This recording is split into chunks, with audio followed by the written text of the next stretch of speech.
All right. So the okay, all y'all are good. Oh, good. Did you do Because this one, the reason we started doing this is because as special ed teachers, we have all this stuff that we have to do for our kids individually. You know, a lot of times the content of the standards, that's probably one of our weakest areas. I know it was for mine, and actually didn't really, when I first started teaching, I didn't realize how important it was for me to know the standards because, you know, I just didn't understand the correlation. So we started doing this just so that you can understand the correlation between the standards and then your kids for your IEP goals and things like that.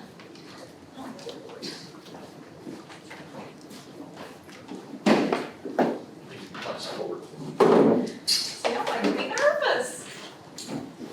So what we're going to talk about is talk about the importance of understanding the standard and how it impacts your student achievement, and then look at how to break down a standard, the grade level standard, and then once you do that, be able to apply that knowledge to determine the skills that your kids lack in order to, and how you want to instruct that, provide instruction, provide that SDI in order for you to close that gap for the kids. So that's basically what we're going to be doing.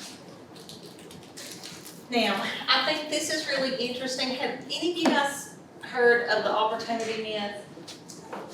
Okay, good.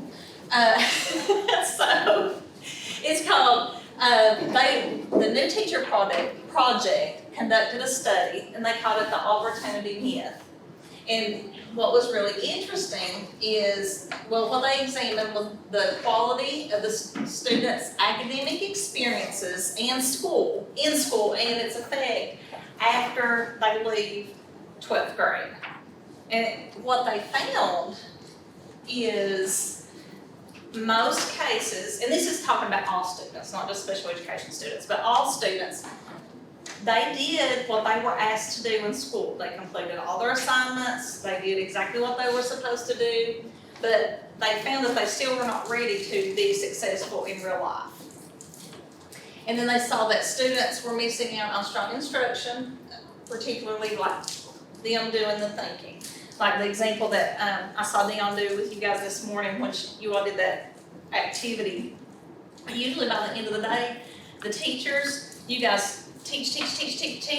You guys are worn out by the end of the day, and the kids, they haven't really done any mental thinking, and they weren't engaged, and they're not tired because you all do all the work instead of them. So that strong instruction, you put it back on them and let them do the thinking.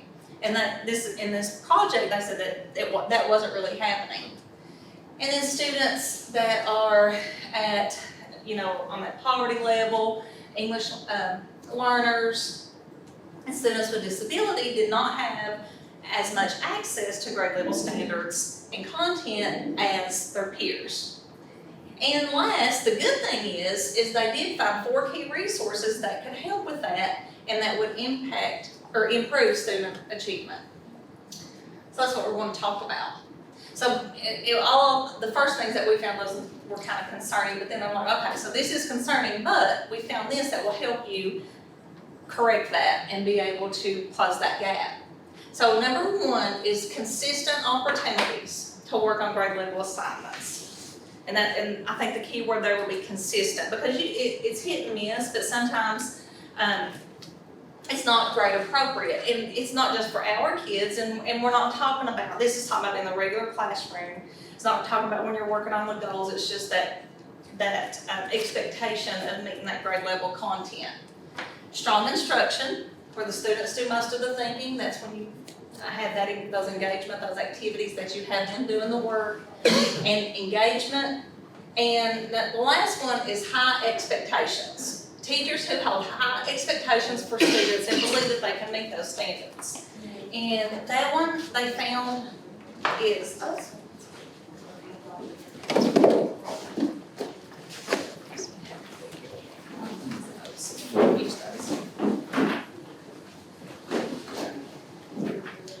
what grade level are you guys? high school? Okay. I was just making sure for when we get into are you high school also? Yes. Okay.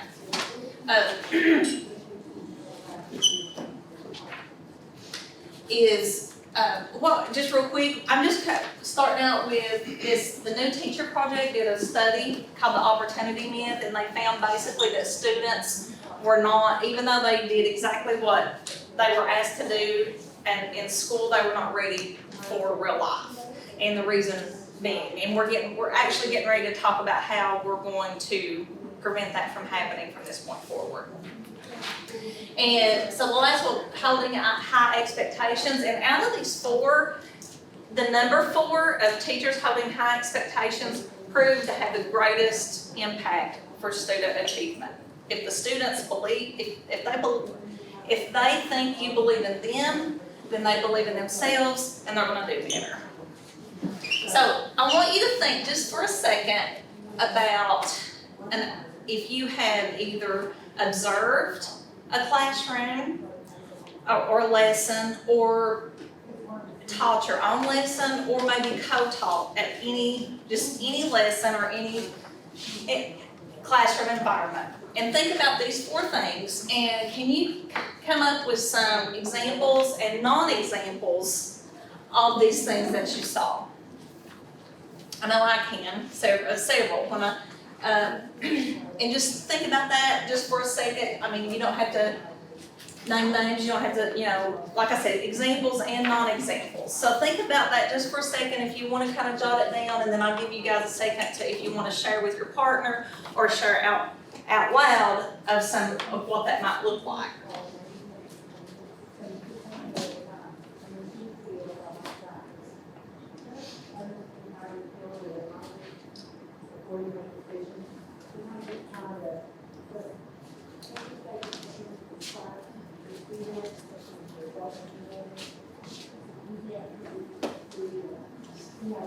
I just set my timer for a minute.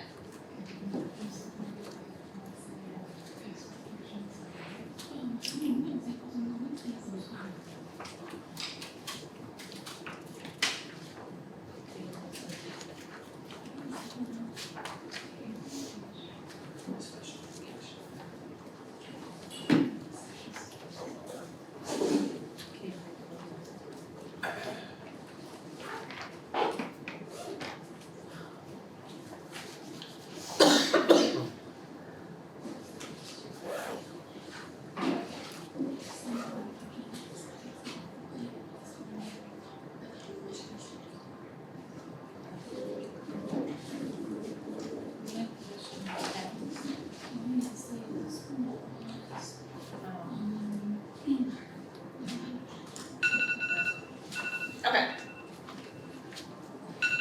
Does anybody want to share out loud to the whole group some examples or non-examples of something that they have either seen or done in a lesson that would represent these 4 key resources?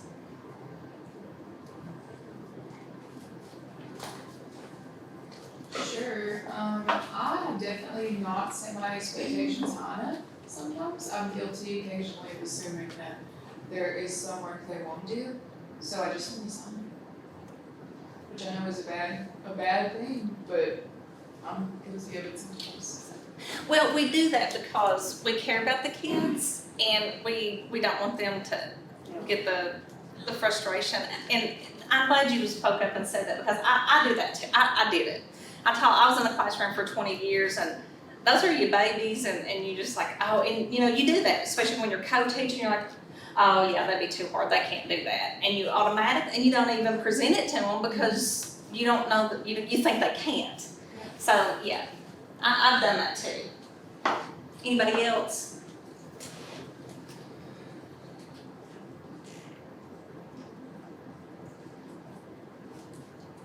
I know for me, I've also seen the consistent opportunities to work on grade appropriate assignments. I had, or maybe it kind of falls maybe under the 2 and the 3, to be honest. It was a co-teaching setting that I was in. I went into, it was a social studies class, 4th and 5th grade. And the teacher, it loved the kids, all that, but his assignments were always handouts, and it was fill in the blank. Now, his handout came from a 5th grade workbook or whatever, but that's all they did. They sat in their desk and they completed those worksheets and fill in the blank about whatever social studies lesson that they were working on. So, I mean, the grade appropriate assignments, I get technically it was 5th grade, but it was not strong instruction. There wasn't hardly any instruction at all. And it definitely wasn't the deep engagement. So what ended up happening there is you go back to what Denny talked in the other session that if you all were in here, you end up providing accommodations because, I mean, if he's got to fill out that sheet of paper, you got to read it to him because it's on the 5th grade level. And so you're not really getting any kind of instruction. So that one is one that always sticks out in my mind every time I do that. It just hurts me a little bit. But you know, Chas, I was listening. I'm always listening. I'm a nerd. Okay, I can't help it. But I was listening to a podcast the other day, and it was Anne Benninghoff, the lady who wrote this book, talking, and she said something that just smacked me right in the face. And she said, specially designed instruction and access to the curriculum and the standards is a civil right for students with disabilities. It's a civil right.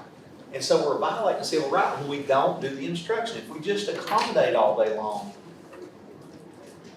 we're not really teaching anything. And when you listen to Archer talk about just teaching and learning, what impacts learning is good teaching. Good teaching is good teaching. It was in 1977, and it is today in 2022. and we can get on that soapbox really easy when it start going into co-teaching and because I mean we can all get on that because it's difficult to do. It is, it's hard. But I like this quote. I just always throw this in there. My teacher thought I was smarter than I was, so I was. And that goes back to those high expectations. And you know, a lot of our kids don't have a lot of self-esteem anyway or self-confidence. So just keep that in mind, those high expectations. Okay, so starting going into the clarity. So this is a quote by John Hattie. It's one of the keys to improving schools is to ensure teachers know the learning intentions and success criteria of their lessons, know how well they are attaining these criteria for all students, and know where to go next in light of the gap between the student's current knowledge and the understanding and the success criteria. So where the kids are right now and then where they need to be, that success criteria is, we'll get into that in a second, but that's on that standard, what they have to know. And this can be maximized in a safe and collaborative environment where teachers talk to each other about teaching.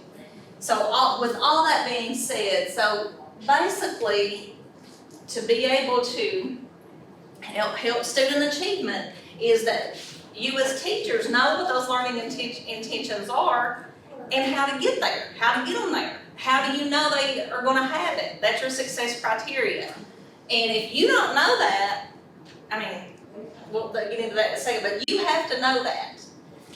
And in order for you to know that, the bottom part is that safe and collaborative environment, which theoretically goes in, with your PLCs. I hope that your schedules fall to where you can PLC with your regular ed teachers.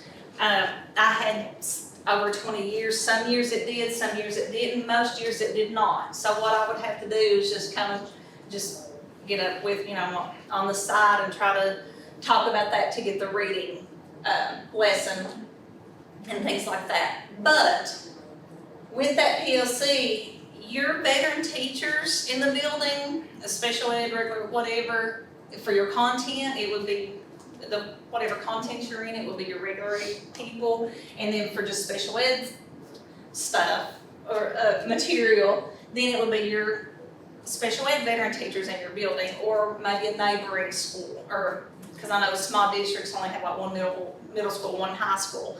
That is where you're going to get a lot of your information. And when I first started teaching, if I did not have I mean, cause my classroom was actually like this, this separated, I was in the middle, and I had a teacher on this side and a teacher on this side, and it was all of us were the special ed. And if I did not have those two ladies in my life, I would not be standing right here today, because they helped me so much, and I picked their brains, and I promise you, they do not care to help you. That's because that's one of your best resources. So I'll say that and I'll move on, because I'm getting kind of. Hey, can you go back to that for just Sure. 1 second? I want to ask a question, the day-to-day, we really want to connect, standards-based IEPs, the targets and all that, but how do we know? It says know how well they are attaining these criteria. How do we know that? What we just talked about a few minutes ago. Progress monitoring, right? And not just the assessment and knowing how well they're doing, but what do we do in the very next step after we take that assessment? If it doesn't change our instruction, it ain't worth the paper it's written on. If we don't do formative assessment to understand how much they learn and then think outside the box about how we can get it across better, then we're beating ourselves. We're beating our head against the wall, so to speak, and we know what happens. Your head gets sore after a while, right? So, go ahead, I'm sorry. No, you're good. No, it's good how to tie it all together, because that's. Yeah. Okay, the last one, it's imperative that you find clarity in the standards to be able to translate the clear learning expectations. And I think when we get into start breaking down that standard, the problem is sometimes is we don't really understand to what level the standard is asking. We only maybe get some pieces of it, or we gotta, or not the whole standard. So that's what we're gonna look at. And I bolded this one, if the teacher is unclear about what the students must know, then it's absolutely impossible for the students to know, because you're the one, you have to know in order to relay that information to them. So, how do you do that? How do you get your desired results? So, we're gonna flip the traditional model. So we're gonna start with the end. Keep the end in mind instead of the beginning. So looking at this, these two models here, you have the backward design, which is what we're gonna look at, and then the traditional model. In the traditional model, and this, when I first started teaching, this is how I developed my lesson plans. I looked at my standard, and then I was like, okay, so here's the standard. How am I gonna, let's have my activities. What am I gonna do in my lesson in order to teach them that standard? Okay, how am I gonna assess them after I teach it? And then I'm gonna have my learning outcomes. I did that when I first started teaching. But if you look at it differently, and when you look at the standard, and then the learning outcomes, so you're looking at that standard and you really think about it, and you say, okay, what is it that my kid has to know? What do they have to know to be able to meet that standard? And once you answer that question, then you're going to say, okay, how do I know, how am I going to know they know it? What kind of assessment am I going to use? What can I do to give them, or present to them, for them to be able to show me that they know that standard? And then after you do that, then the last thing is like, okay, now how am I going to teach it to them? This is what they have to know. This is how I'm going to know that they know it, and this is how I'm going to teach them. So it's completely different. And when you look at it, I mean, it's easier, really, because you're meeting, because the most important thing is the learning outcome. And so these are just some questions that, if you have your PLC, just to think about that backwards design. Basically, at the end of the day, it's what do my students need to know, and how are they going to do it? Okay, now let's look at the breaking down of what the actual standards look like. Now, how familiar are you all, have dug into the standards and like actually look at the standards? Have you all really had a chance to do that, or you just kind of focus on more? Okay. So, well, We're just swimming, you know, yes, I completely understand, and I wanna share this with you. I'm gonna have them edit this part out probably, but this is my 4th year at the co-op. And I came, like I said, I was 20 years in the classroom, and I sat in that interview. And one of the questions, and I was interviewing for this position, well, thank goodness I got it, but one of the questions they asked me was, how familiar are you with the reading and writing standards? And my reply was, I said, well, I don't know. I don't know, or I didn't. I've learned a lot since I've been here, but I did not know because I was K-12. The only standards that I was familiar with was whatever my 5th grade regular ed teacher, whatever standard she was working on for that lesson, I went and looked at that standard, and then that's what I looked at. And that's the only time I looked at it, was when she was getting ready to do that lesson, because like you said, you're swimming, you have all this other stuff going on. And I didn't really understand. And what I said too is when we write our IEPs, we have to use that progression to go back. Our kids ain't on the 5th grade level or the 9th grade level, so we have to go back and find in those standards where they are. So that's all I had, is where the standards where my kids were and the standard that I was teaching that week. That was the knowledge I had, because you just had so much. So I get it, but the reason I ask is because I wanted to kind of show you, and I'm hoping that just having this basic understanding of how it all connects is the purpose today, so that you can look at that and be able to understand how you're connecting your kids and their IEP goals to meet this standard, okay? So, at the top, and I have, if you print out, you probably don't have it in your rooms, but if you print out the whole reading and writing standards, this is them. Right, and it's K-12, this is all of them. So obviously, you guys are not going to be able to have time to do this. So, but they're all laid out exactly the same. So at the top is your guiding principle.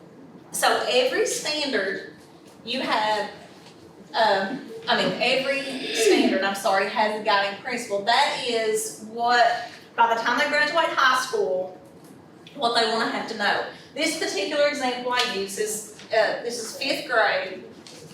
And this is, RL is reading literature. So and then for your informational text, it would be RI. This is the grade level, and this is standard 1, okay? So this is what they have to know by the time they graduate high school. These standards leads up to your broader goal.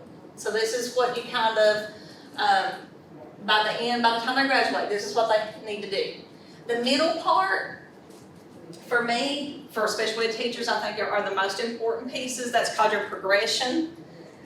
Because the middle tells, like this is a 5th grade standard, so the middle part is the standard, okay?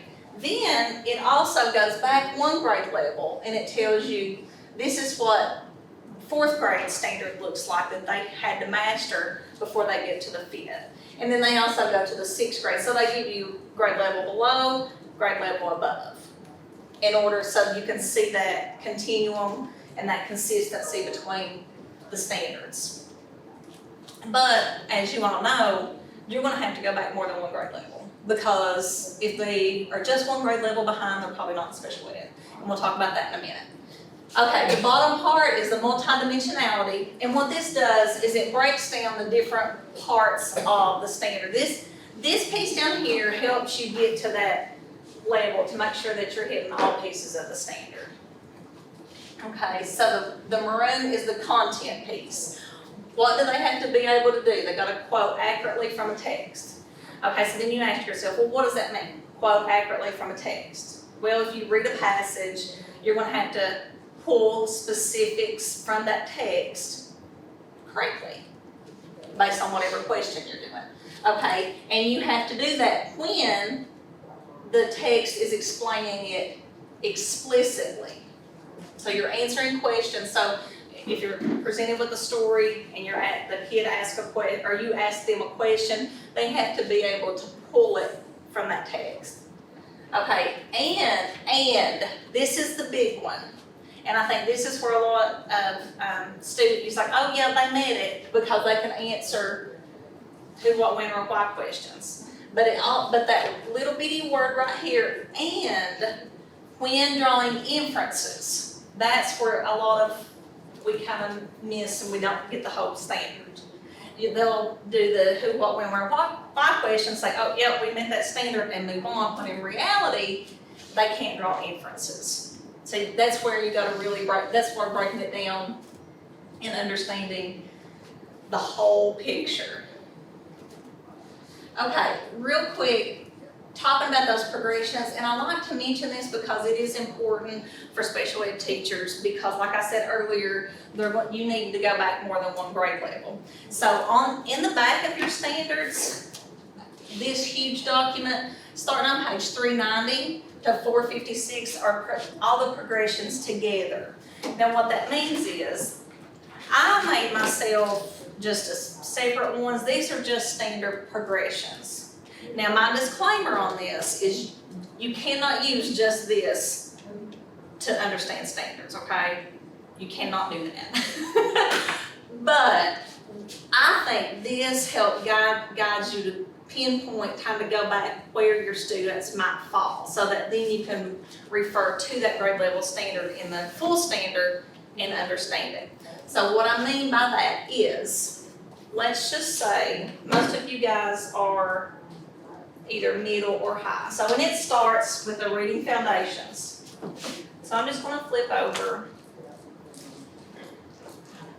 Okay, so reading standards for literature. So it starts, you have your guiding principle at the top. Students will analyze how point of view, perspective, and purpose shape the content and style of the text. Okay, so let's say your child is in 8th grade. So you go down here, they have to analyze characters and readers' perspectives and how the differences create effects, including but not limited to suspense, humor, and empathy. Now you guys can probably have students that you have taught that you're thinking in your head that are around that age and know that there's no way. So, and then this goes back to if you're sitting in trainings talking about writing your IEP goals, and when you hear that your IEP goals have to be standards based, a lot of misconception is, well, my kid's in 8th grade, that's the 8th grade standard, so I have to write this as part of my IEP goal.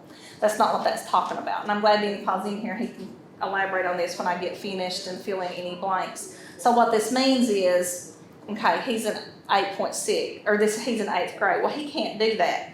So, but I can look, and this is the same goal. So if I go back, and I'm gonna go read all these grade levels before, because these are all prerequisites of what they have to have before they reach here. Well, we have to, by doing our formative assessments, we can figure out what skills they lack and what skills they do have and find where that falls. So for example, if a kid, the 4th grade one says compare and contrast the point of view of first and third person narrators and the effect they have on the reader. So you might have some of your kids that can do compare and contrasting. If they can do that, then you can write your goals starting at this 4th grade level. And so your IEP goal might say something about extending on the compare and contrast. But they can't do this yet, but if you teach them the compare and contrast, you're getting them one step closer to reaching that grade level standard. Does that make sense? So, and all these progressions is for all the standards, but I like it because it's all on one page. But what you would do, like I said, you can't just use your progressions. Once you determine that kid is on the 4th grade, then you can go to your reading standards and pull that out to help go into more detail about what skills that they would need and things like that.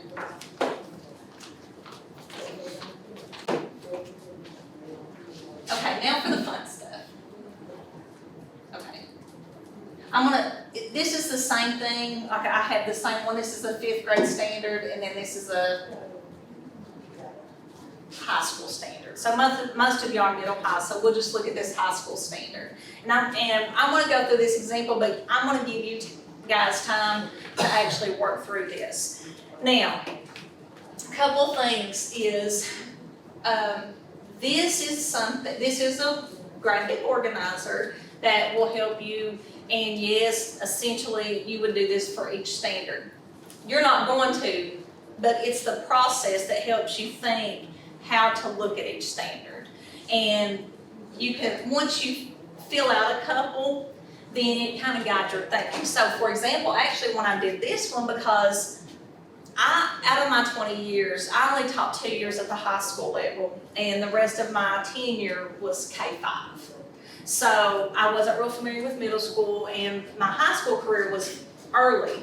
So, and there's new standards, so my familiarity is more with the lower grades, more so than high school. So when I was looking at this, I still pulled this up on the screen.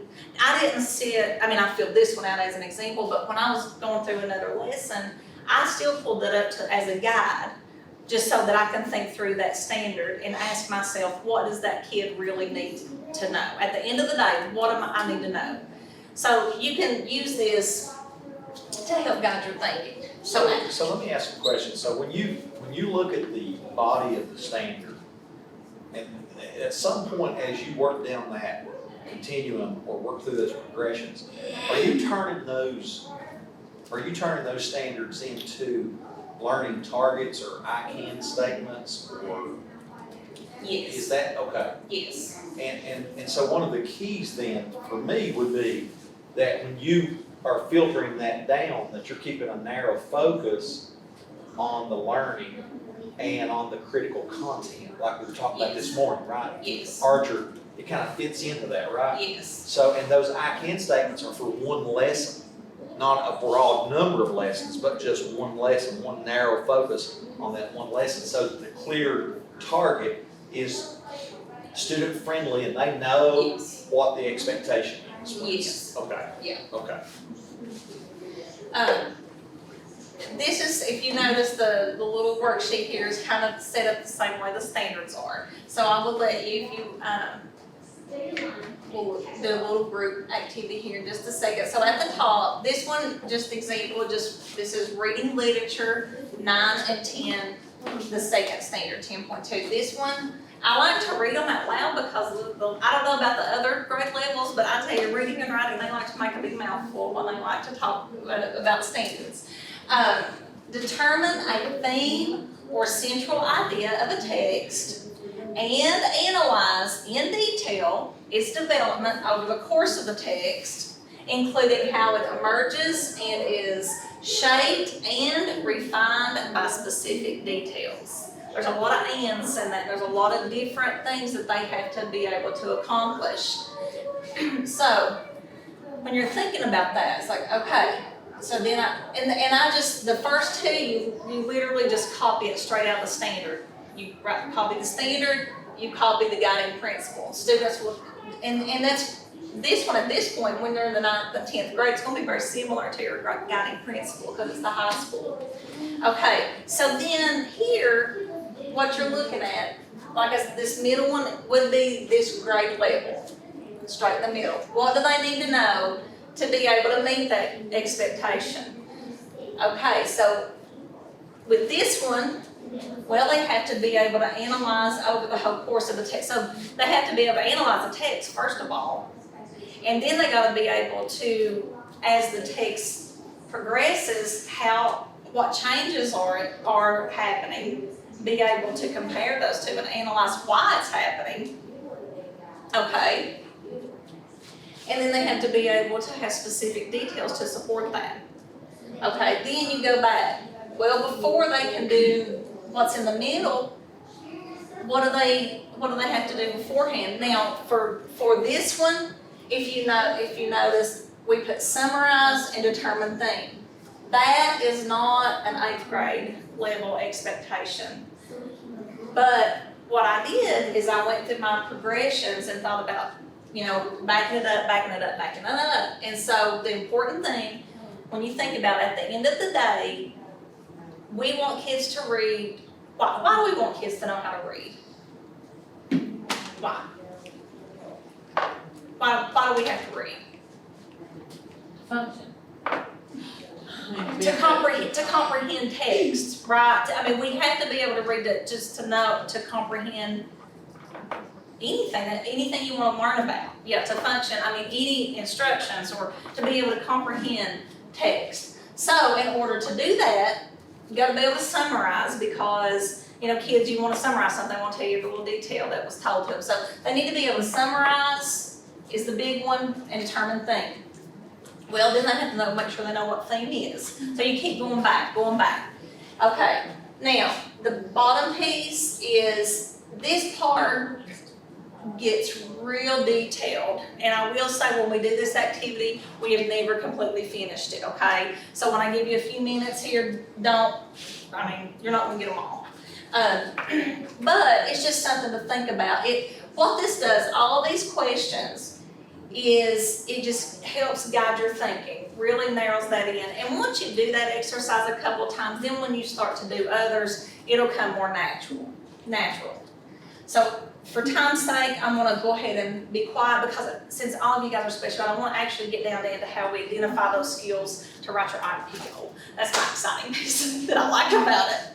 So I'm gonna just leave this up here. You all have those handouts. I actually need to, right here, this QR code, if you want to scan this, it takes you to the standards on your phone. And pick as a group, and if you want to come to another table, one of these 2 tables and work with them, or one of you, some over here, just so you don't work by yourself. Just pick a standard, it does not matter. And go ahead and work through this, how to break down a reading and writing standard. And as you do that, then I'll come around and if you have any questions and things like that. And the reason for this is just so that you can just kind of get some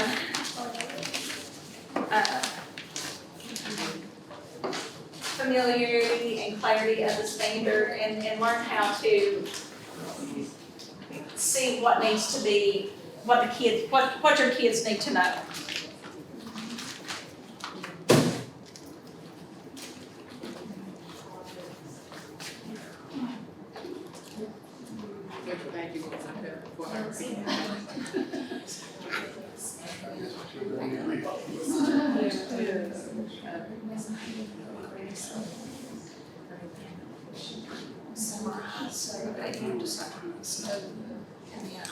This is my favorite part. Oh, this is my first year to show.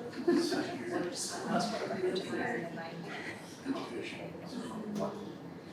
is what social studies, I can't help it. Preschool for that. It helps filter down there and get that discrepancy. Yeah. That's what I'm trying to get to. I love it. Okay. And I'm gonna set my timer, let's see, I got about 20 minutes. And so school started like, I think I'll set it for God's sake. Let me see what I feel. Here. This week it's supposed to be my Robert's mother again. I have no, that's what I need to put in stuff. It's crazy. Cause in my head, I'm ordering out these kids. No. I'm gonna pay for it. Yeah, for sure. Can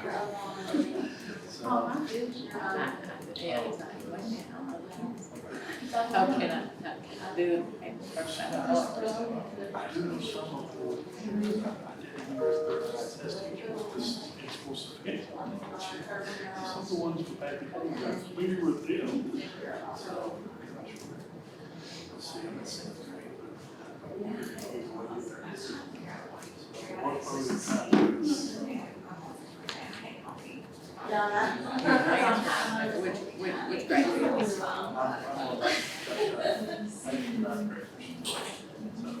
You've got that. I'm fourth or So are you ask her? usually grade.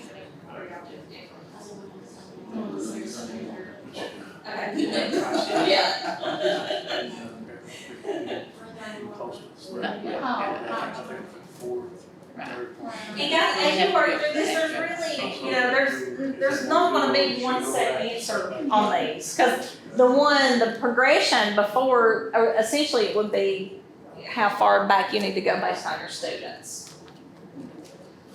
So I know I don't have any. I do it every time. Talk to them. It's like, I have an engagement strategy. Yeah. I do it. Well, see, because we ain't done anything, so like I said, I'm learning my first IP right now, so I'm learning on one tool what I need to do with this.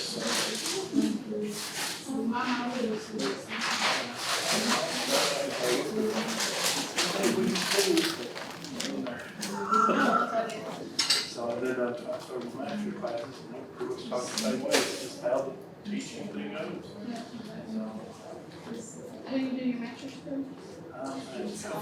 Minutes. And so far, I've read back to classes. There's just a lot to it. And everybody told me that too, is that they'll be prepared to do a lot of work. And so like first class, first week, read 3 chapters, one in for crack. I want to add for weird. I have to that class. Where's the introduction, who you are, what you're doing, so. Oh, that's what that means.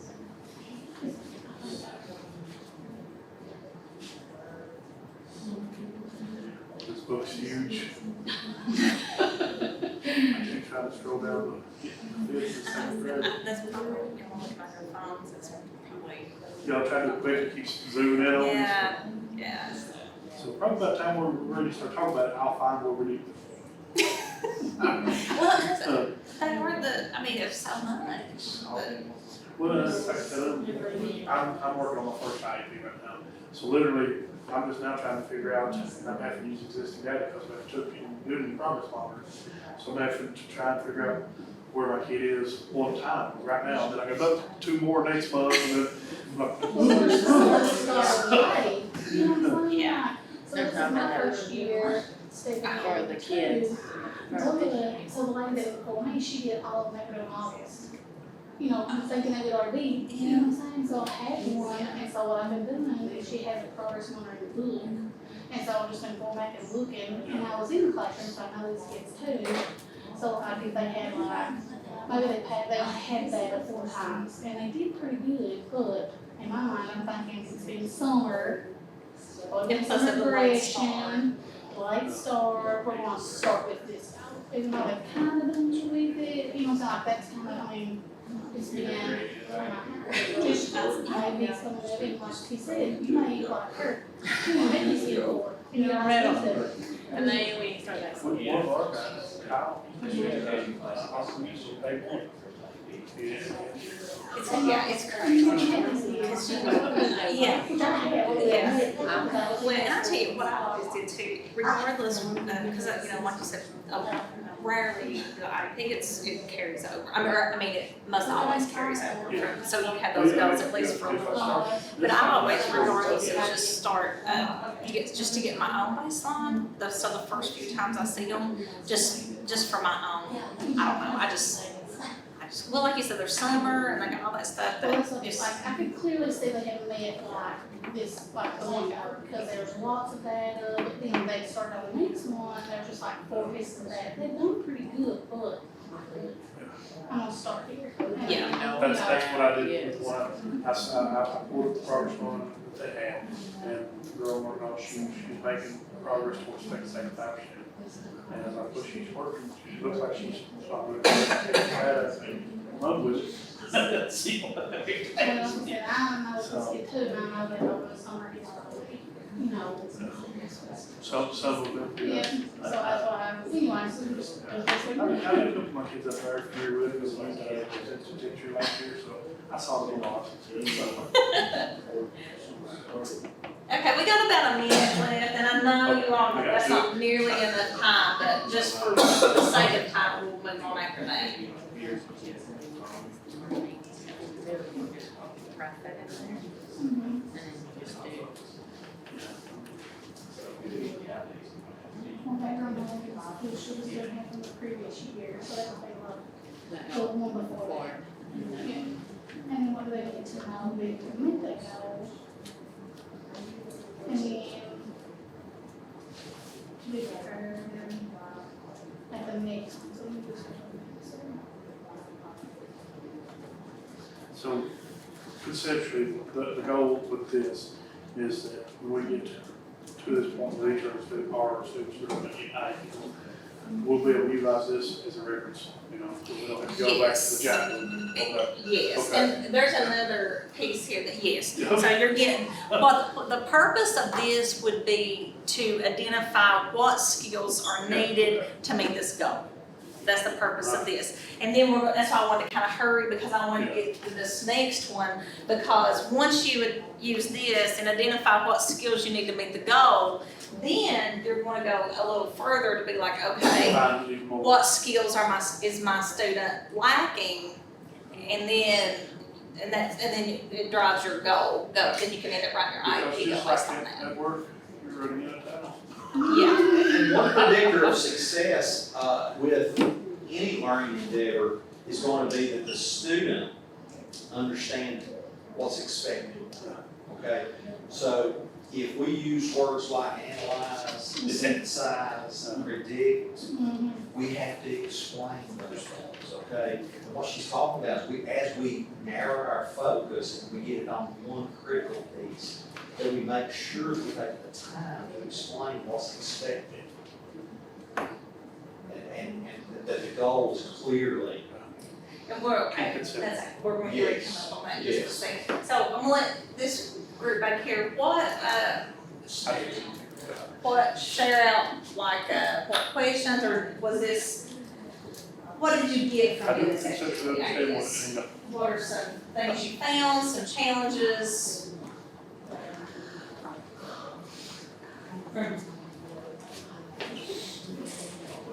It is, it is, and it's not, yeah, and this is not something that you're gonna do to understand. you guys got far with This is definitely a training I tool, you found it. guys are not gonna do this, I mean, I'm not that far removed, trust me. But the purpose, like I said, I'll say that, so the purpose of doing this activity is just to help you know how to think through those standards and see what is expected, so you can meet those expectations, have that high level of expectation. And then we're gonna take it the next step to be like, okay, this is the skills, because you're trying to pull out the skills that they need to meet it. Okay, going in when you're talking about the progress monitoring and then writing your IEP goals, it goes into a discrete skill that they need to know. So we're looking at that, my example I had earlier was summarizing, what do they have to do to summarize? We'll keep breaking it down, keep breaking it down. And then we're gonna do the goals, so you can take this, essentially, see what skills is needed, generally speaking, to meet that goal. And then we're gonna go further to be like, okay, now what does my kid need and what is he lacking? Or this is what he needs to have, the skills he needs to have. Then we're gonna identify what he's lacking and might write our goals. So I'll move on and maybe that'll make more sense, because I wanna get to that other one. So, what Denny Paul was just talking about, okay, now after you understand what the standard is, how are you gonna convey it to the students? So you're gonna get it, you have to put it into those student-friendly terms. Now, again, you don't want to, like, just, I mean, he set me up perfect. So like those terms, analyze, you're going to, and going back to what we talked about earlier, is like, oh, my kid's not gonna know what that means, so I'm gonna use a different term. Yes, you do that because they probably don't know what that means, but don't think they can't learn it. So when you're talking about it and introducing what analyze means, use the term analyze, but then also when you're talking, reword it to where what they understand what that means and know that what they're doing is essentially analyzing, because you want to get that word in their vocabulary, which will increase their comprehension, which will help them have that greater And linking to this morning, that's explicit instruction, that's where it comes in. That explicit, that lesson, breaking it down, teaching the stuff and not the fluff, keeping that focus narrowed down on exactly what the expectation is.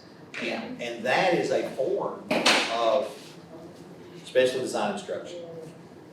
Okay, so how do you convey it to your students? So again, to get students have to have buy-in to be able to pretty much do anything, because they want to know what I'm learning. Okay, now essentially that's going to be your learning goal. Now this is talking about like the target or the standard or learning goal, but it also as special ed teachers, it can be their IEP goal that essentially aligns to that standard. So it's all about the learning goal.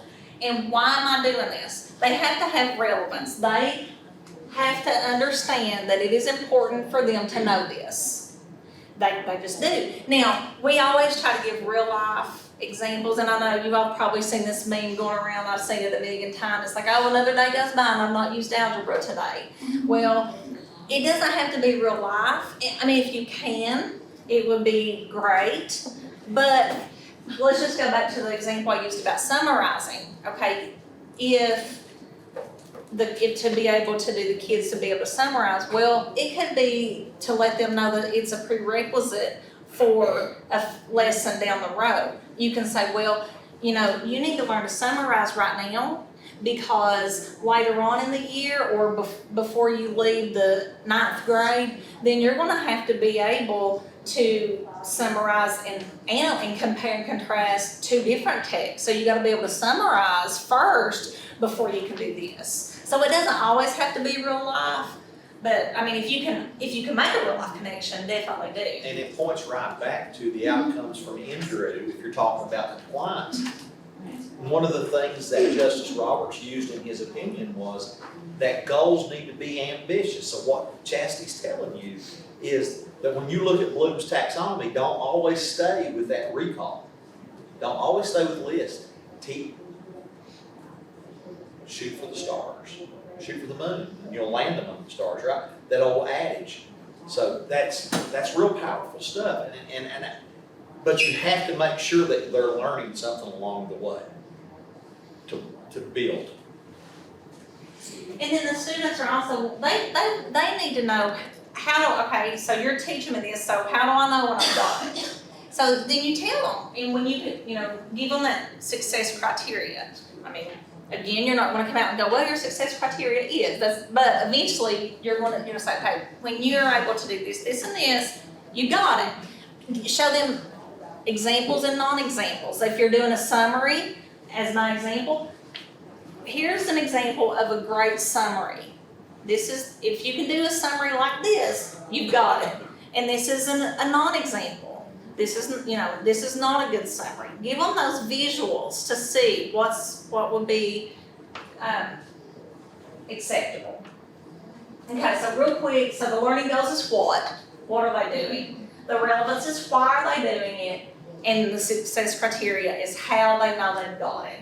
Just real quick. And you guys will have access to this in that guide, folder, if you all want to go back and do that. So now that you have all that information, so essentially now you know what's expected on that grade level standard, you know how to convey it to the student, now what are you going to do with it? Okay, now we're going to be able to identify what skill the student is lacking, and then you're going to be able to apply that information to help in writing your present level of performance in your IEP, developing your IEP goal, and help determine your specially designed instruction. These are just, I always put this in here, these are the tools that you would need in your toolbox to help you with pretty much everything you do in education. With your standards, your IEP, the guidance document, and this, we call it the schoolhouse document. And this helps with, it gives examples of like SDI and things like that. Okay, we have just a couple minutes left. But that last handout that you guys have, so what I will essentially want you to be able to do is be able to take from this right here, so you know what skills generally that all kids need to meet that standard.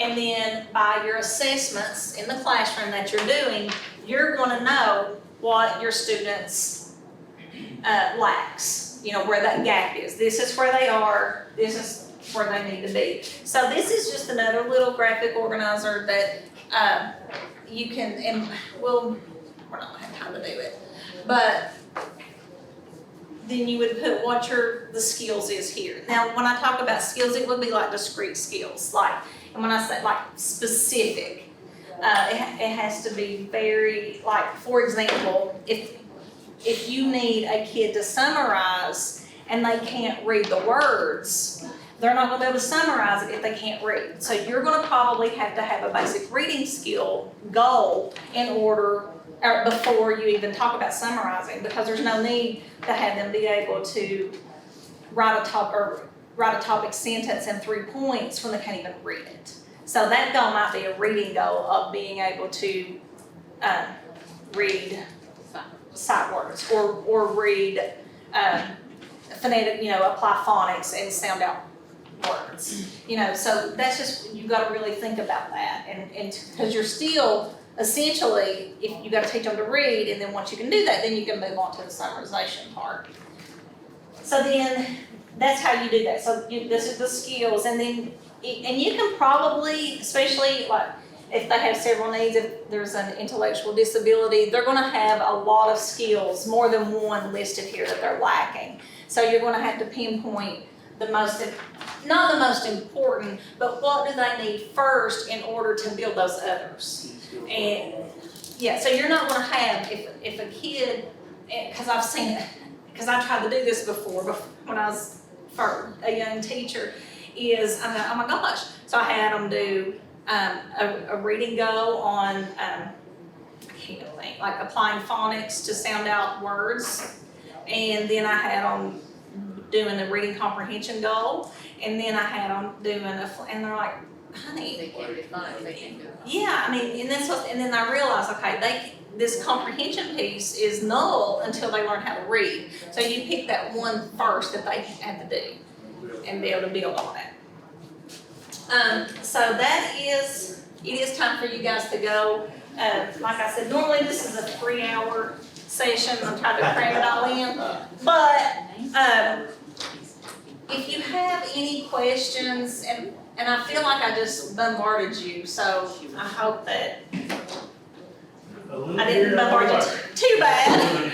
But do you all have any immediate questions or want to share anything before we head out?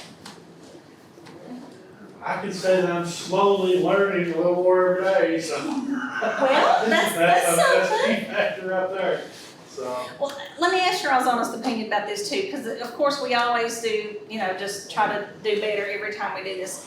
If you had more time, so think about this is typically a 3-hour training. If you had time to sit down and do this activity with a little bit more time to talk about filling that part out and actually do this piece to be able to tie these two together, do you think that would be beneficial for teachers to be able to see that connection? Okay. I know that, I'm assuming that my teachers asked me if I could get them short for, they could look back for their combination stuff for the kids that they had in their classroom, so I made them an added lines page, so that so I'm sure somebody will be just saying it. Okay, yeah. Okay, well guys, I appreciate you all. If y'all don't have anything, I think you have about the next session will start till 2, I think, so you can have a few minutes to. Next session starts at 2. So, I do have a question. okay. As a regular ed teacher, because I teach social studies in high school, how do I integrate literacy strategies for struggling readers. I would start with that vocabulary piece, the educational priority. And you know what, I'm not because when you said high school, when you walked in, for whatever reason, I took it as register starting. And I apologize for that. Let me just run. You know what, comprehension. Chase, can I switch to my? I just need to know if I need to read something, especially one or just do the big one. Cause I know a lot about them. Especially Process. we're gonna talk Some of the gaps. But I don't know the details. we're gonna talk about. Right, okay, We're gonna talk about that. okay. It's like a law. We're gonna look at rotating. They We're got gonna talk about some of the law that goes into what the referral looks like, timelines, different categories. I know what. Yeah. That. But now, I'm also gonna circle back, because I lived in this county 9 years. And So that's the end of the city schedule.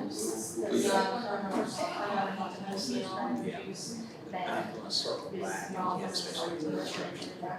So that's the one piece that you might not know, but we're doing fall conference right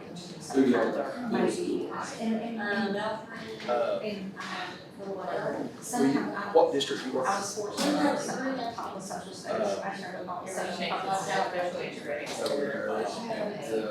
Oh, yeah. Leaving coach. Trainings all the time, based on. So if the director calls and says, hey, you should be over here and do a 3 hour in 6 hours, we can do a 3 hour pretty easy. Well, I know like today. He started school, so he may have more, but Five. he got News, but yes. Yeah. He got politics. Yes. They ain't all the same grade. And this is really just kind of an overview. You can't scratch the surface in an hour. So what I would want you to do, first of all, would be get into the gal document. We also have this thing called. Are we all gonna meet back together?